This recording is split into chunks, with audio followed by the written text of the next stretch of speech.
पनि आइयो। अब यहाँदेखि चाहिँ स्ट्रेट बर्दुबे जाँदैछु। एकदम मिल्ने साथीहरू छ। केटाहरूको लागि यो सरप्राइज पनि हुनेछ हैन, एउटा सरप्राइज स्टाइलमा चट्टसँग नभनिकन पुग्दाखेरि रियाक्सन पनि क्याप्चर गर्ने छ। ठ्याक्कै मेरो पछाडि चाहिँ यहाँ बस स्ट्यान्ड छ। बस यहाँ आउँछ पनि अथवा मेट्रोबाट जान पनि मिल्छ। सोच्दैछु बसबाट जाऊँ या मेट्रोबाट जाऊँ। अनि लेट्स सी, बस छिटो आयो भने बसमा जान्छु, बस आएन भने 5 मिनट जति कुर्छु। बस आयो भने बसमा जान्छु, बस आएन भने चाहिँ मेट्रोमै जान्छु। भाइहरू पनि आफ्नो काममा गइसके। So let's see. अब he is heading towards Bur Dubai. Drive safe हैन, travel safe. Okay, so metro नि आइपुग्यो। यो हो अल जद्दाफ मेट्रो स्टेसन। अनि यो चाहिँ ग्रीन लाइन हो। यहाँदेखि दुबईमा मेट्रो स्टेसन पुग्छ। So there is no any interchange, direct पुगिन्छ यहाँदेखि। ओके, सो मेट्रो नि आइसक्यो जस्तो लाग्यो। अब डाइरेक्ट सिधै चढिहाल्नु पर्यो।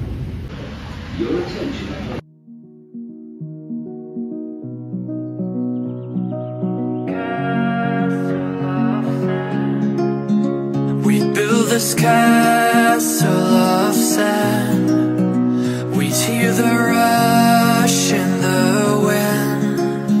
Yeah, we were closer than friends. I hope that we could withstand. But now when okay, पञ्च आउट नि गरियो, एक्जिट नि लियो दुबईमा मेट्रो स्टेसनदेखि। यहाँदेखि चाहिँ ठ्याक्कै 5 मिनट जति हिँड्यो भने पुगिन्छ। 5 मिनटको बाटोको लागि ट्याक्सी नै किन चढ्नु। यहाँदेखि चाहिँ हिँड्दै जान्छु म। मेरो अगाडि आर्टिफिसियल मरिन स्टेसन छ। यहाँदेखि भ्यू चाहिँ दामी आउँछ। मेरो पछाडि पनि देखिराख्नु भएको होला, एकदम पार्क हो यहाँको। एन्ड यो चाहिँ साइकल वे हो। साइकल र इलेक्ट्रिक साइकल, इलेक्ट्रिक स्कुटरको लागि एउटा बेग्लै लेन, बेग्लै बाटो नै बनाइदिएको छ। यहाँ चाहिँ पोखरामा जस्तो यस्तो बाटोमा बनाइदिएको छैन। यहाँ चाहिँ एउटा बेग्लै ठाउँ नै छ। सजिलो पनि भयो नि त यसले गर्दा। यहाँनिर चाहिँ इलेक्ट्रिक बाइसाइकलहरू छ। यो चाहिँ कोइन हालेर राइडमा लान पाइन्छ। And this is marine boat, marine ship, marine boat के भन्छ। यहाँ एउटा, दुईवटा, यसको पछाडि एउटा छ, 3टा छ। यो चाहिँ मरिन स्टेसन हो। यहाँदेखि चाहिँ कता दुबई मरिनातिर जान्छ होला सायद। एक्ज्याक्टली रुट चाहिँ थाहा भएन मलाई। अनि यहाँनिर धेरै रेस्टुरेन्टहरू नै छ। यहाँबाट दामी भ्यू देखिन्छ। बेलुका आयो भने चाहिँ राम्रो के, सबैभन्दा इभिनिङ टाइममा चाहिँ मान्छेहरू टन्नै हुन्छन्। अहिले अब दिउँसो भनेको चाहिँ काममा जान्छ नि त सबैजना। सो सबैजना आफ्नो काममा बिजी। अनि म चाहिँ यहाँदेखि त्यहाँ देखिँदैन, देखिएको छैन, त्यहाँ पर पुग्नुपर्ने। जस्तै मेरो पछाडि पनि देख्न सक्नुहुन्छ, त्यहाँ एउटा बोट, त्यसको पछाडि एउटा, अनि यहाँ एउटा छ। जम्मा अहिले 3टा बोट स्टेसनमा हल्टमा छ। अब यिनीहरूको कतिखेर टाइमिङ हुन्छ, आफ्नो टाइममा हिँडिहाल्छ। So let's go.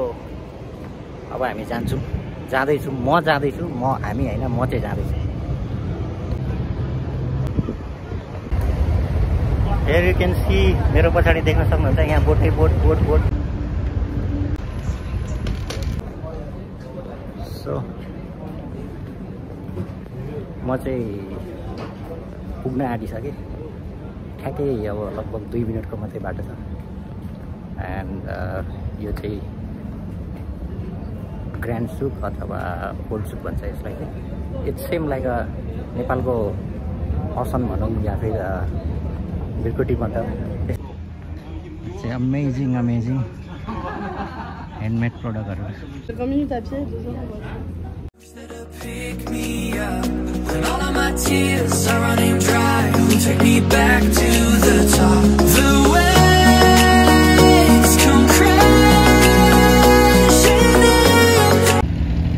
म चाहिँ यहाँ पुग्न आँटेँ। म म चाहिँ त्यहाँ साथीहरूलाई देखिरहेको छु गाइजहरू एकदम बिजी छन् आफ्नो काममा हेरौँ रियाक्सन कस्तो हुन्छ केटाहरूको ओके सो म पुग्न आँटिसकेँ एन्ड लेट्स सी के गर्दैछ I'm fine bro yeah ठ्याक्कै मेरो पछाडिको हो क्याफे चाहिँ अहिले चाहिँ केटाहरूलाई देखिरहेको छैन मैले लेट्स सी है त के गर्दैछन् केटाहरू हेरौँ न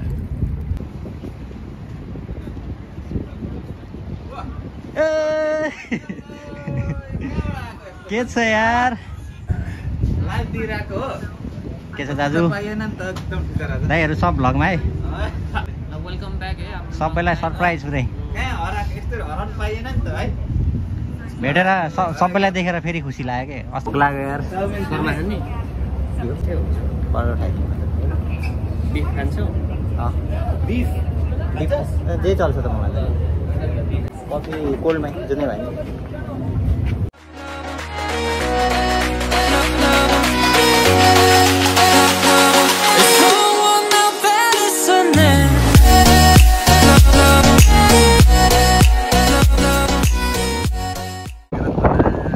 यो बर्गरको लागि धन्यवाद चाहिँ हाम्रो दाइलाई तपाईँले बनाउनु भएन त अनि